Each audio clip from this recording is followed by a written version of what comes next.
ओम शांति। 20 अप्रैल। स्वयं भगवान परमपिता हम सभी को हेल्थ, वेल्थ एंड हैप्पीनेस आकर देते हैं, पढ़ाई पढ़ाते हैं और हमें ये सब कुछ प्रदान कर जाते हैं। भारत को स्वर्ग बना जाते हैं। लोग तो केवल कहते हैं पैराडाइज था। क्रिश्चियन धर्म में भी कहीं ना कहीं मान्यता है कि क्राइस्ट से कुछ समय पहले इस धरा पर हेवन था, लेकिन वो हेवन बनाया किसने था और हेवन होता क्या है ये किसी को पता नहीं चलता।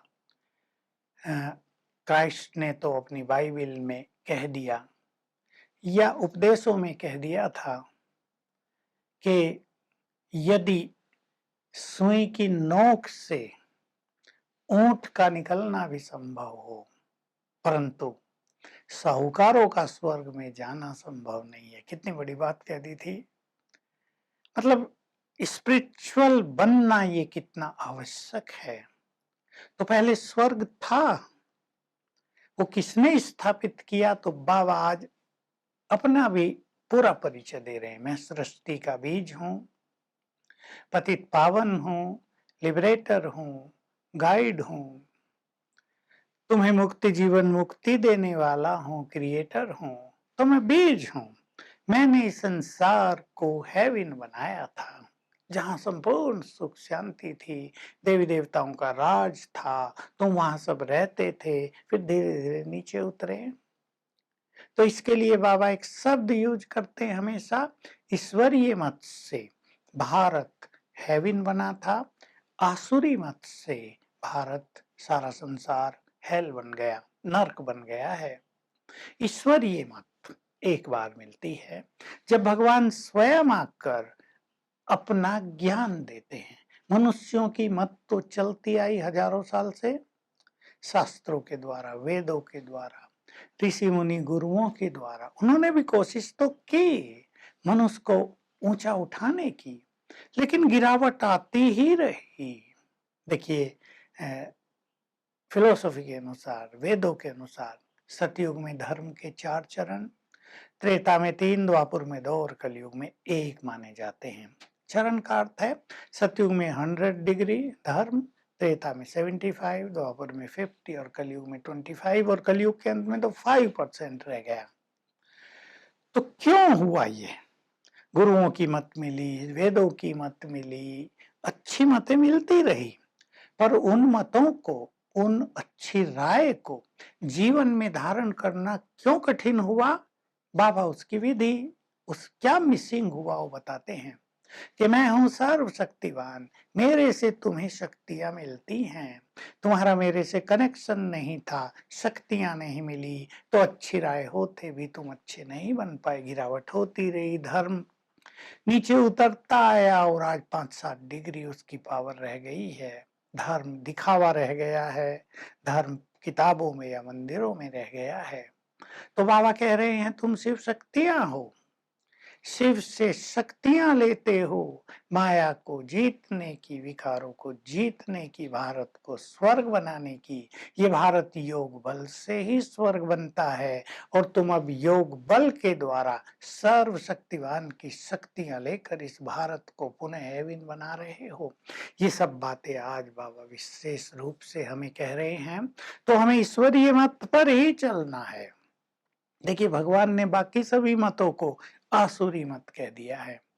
यानी देखिए, ये सब जो है ना, संस्कृत का असुर, जो देवता नहीं है, चाहे उन्हें मनुष्य कहो, सुर देवता, असुर जो देवता नहीं है।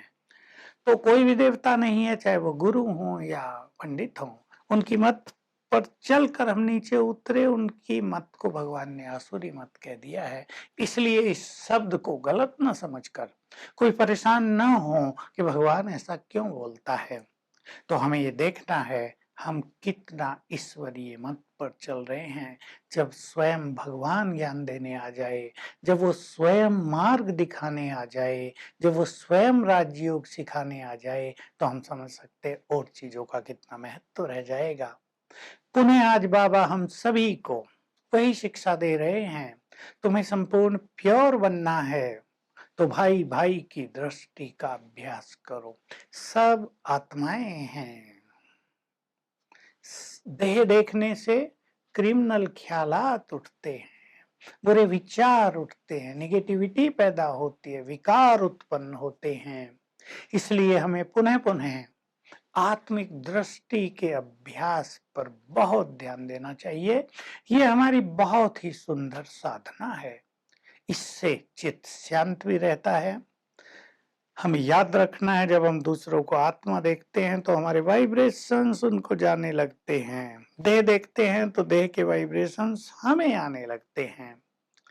जब हम आत्मिक दृष्टि का अभ्यास करेंगे तो चित्त बहुत शांत रहेगा और हम साक्षी हो जाएंगे। बाबा ये भी कह रहे हैं, कहीं भी जाओ इस खेल को साक्षी होकर देखते रहो। खेल चल रहा है, कैसे सतयुग से कलयुग अंत तक ये खेल चला। एक दृष्टि उस पर रोज डाल जाया करे।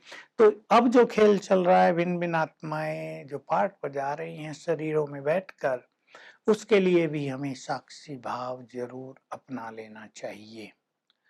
तो आज पुनः हम इस प्रैक्टिस पर बहुत ज्यादा ध्यान देंगे और अपनी प्योरिटी को निरंतर आगे बढ़ाएंगे, ताकि हेल्थ, वेल्थ और हैप्पीनेस तीनों हमारे पास बढ़े। विचार सुंदर होते हैं, मन में बहुत खुशी होती है, हेल्थ अच्छी रहती है, ज्ञान धन हमारे पास बहुत रहता है, ईश्वरीय खजानों से हम भरपूर होते जाते हैं, तो स्थूल धन की भी हमें कभी भी कमी नहीं पड़ती है। हमें भगवान का ज्ञान मिला, स्वयं भगवान मिला, उससे हमारे नाते जुड़ गए, इन नातों में प्यार बढ़ गया। हम तो भगवान से प्यार करते आए जाने अनजाने, पर अब वो हमें बहुत प्यार कर रहा है।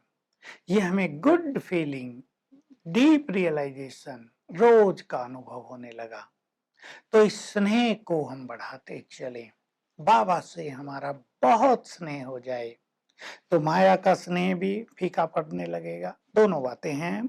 माया से बहुत प्यार होगा, माया धन संपत्ति की बात नहीं, पांचों विकारों से बहुत प्यार होगा, तो बाबा से उतना ही प्यार कम हो जाएगा। लेकिन अगर हम प्रभु प्रेम में मगन रहने लगे तो ये संसार की ओर जो हमारा झुकाव, आकर्षण और प्यार है, ये स्वतः ही कम होता जाएगा। तो हम परमात्म प्रेम से उसके समीप चलें। इस प्रेम ने ही तो हमें बाबा के समीप लाया है, ब्राह्मण बनाया है। बाबा को दिल में समा लें तो माया की नजर हम पर पड़ नहीं सकेगी। ये आज पुनः सुंदर स्लोगन है। तो आज हम बाबा की प्राप्तियों को याद करते हुए उसके प्यार में मग्न होने का अनुभव करेंगे और सबको आत्मा देखने की प्रैक्टिस और मजबूत करेंगे, ताकि हमारे संकल्प विकल्प पूरी तरह समाप्त हो जाएं। हर घंटे में एक बार जरूर याद कर लेंगे, बाबा से मुझे क्या क्या मिला है, 2 4 5 बातें, तो उसका प्यार बढ़ता जाएगा और आत्मिक दृष्टि के अभ्यास से आत्मा पावन बनती जाएगी। Om Shanti. To watch Peace of Mind channel videos on YouTube, subscribe us on youtube.com/tvpeaceofmind. Just a click for a peaceful life.